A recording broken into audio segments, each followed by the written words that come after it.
Good morning, darlings. Okay, so because I'm doing this, I've done it for Romeo and Juliet for those of you who are in year 10 and 11, and I'm doing this for Blood Brothers for those of you who are now in year 10 who are missing lessons for whatever reason.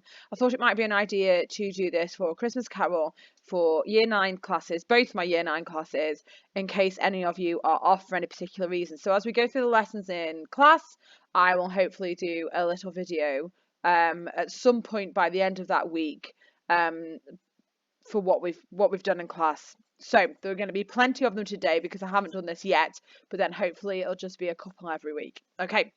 So if you miss a lesson for whatever reason, you've got an appointment with a dentist, you've won the lottery and you're out buying me a Ferrari, whatever it is, come here and check what you've missed so that you're constantly up to date. Okay, great. So a Christmas Carol, woohoo, yay. Okay, so we are going to, you should all know that how equals methods, and I think everybody was here for this chart, so I'm not going to do this for you, and I'm not going to, and all the rest of it. You should all have this in your books. So success criteria then, brief overview. What do we need to do in any written work? This is any written work that you are given in class or for homework or that you're doing by yourself at home. You need to write in full sentences, obviously. You need to spell all words correctly. If you don't know how to spell a word, look it up. You need to use ambitious vocabulary accurately. If you don't use it accurately, if you've just thrown a word in there because you think it sounds fabulous and it isn't correct and it isn't the right one to be using, your work is going to suffer. If you don't take your writing seriously, nobody else will.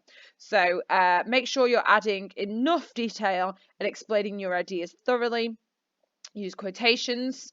Obviously, you need to analyze the methods, and this is the tricky stuff that we're learning how to do at the minute. So we can identify a metaphor, a simile, whatever it is, and that's fine. It's all great that we know how to do that. But what we have to do is explain the effect.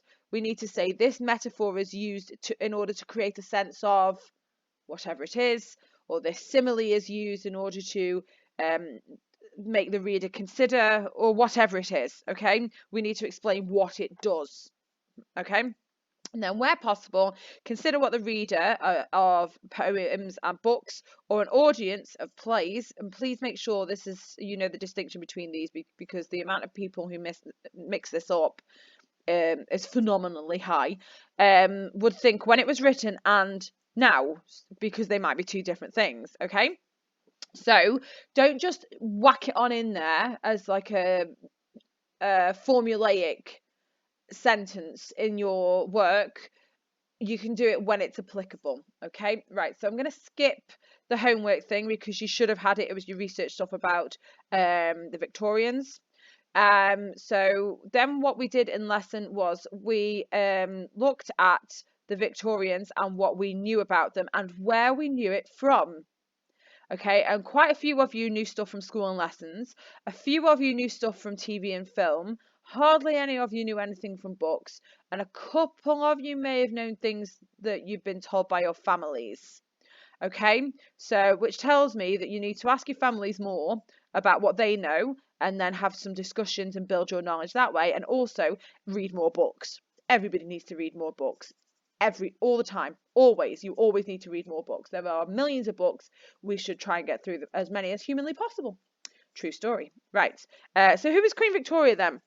She was queen, obviously. She was the niece of the previous king, because of a line of succession issue. She was married to Prince Albert. They had 9 children, most of whom went on to be kings or queens of different countries in Europe. Her grandchildren as well went on to be kings or queens, or Kaisers if you're in Germany, or Tsars if you're in Russia, or whatever. Okay, our queen is related to her, obviously. And so, yeah, you can do some research about who Queen Victoria was. She'll had an interesting life. So you can do some research for that, please. Okay, so that was the end of the first lesson, and I will do this on a separate lesson. Okay, guys? Thanks very much. Like and subscribe. Jokes. Offs.